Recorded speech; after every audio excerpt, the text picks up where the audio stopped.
Yan o, mga sampasampalukan.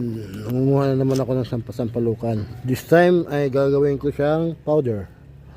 Mabisa siya, gagawin kong tsaa powder. So, pag na-powder ko siya, ilalagay ko sa tibag. Ha? Bakit? Ito maganda to. Subukan mo.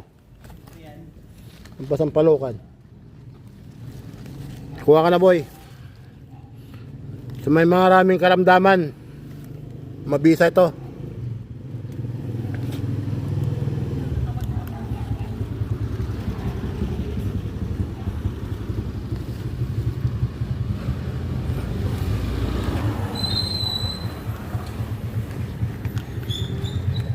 Iwanan ko lang yung maliliit, yung malalaki lang ang tatanggalin, kukunin ko para meron tayong balikan.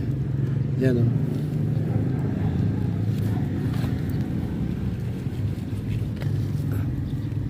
Napakamabisa na halamang gamot.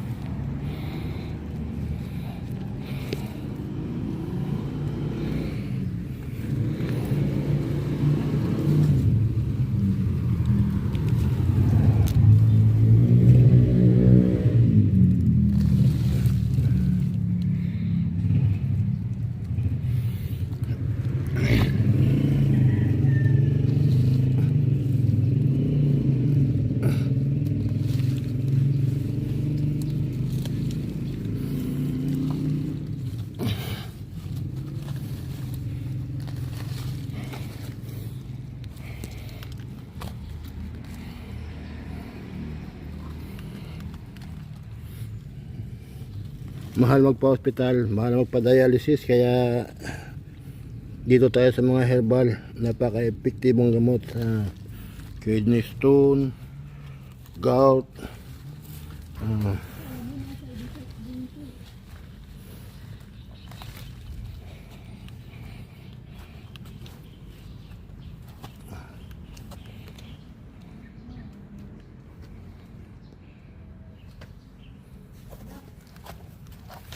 yan, iiwanan ko ba ito mga maliliit na yan.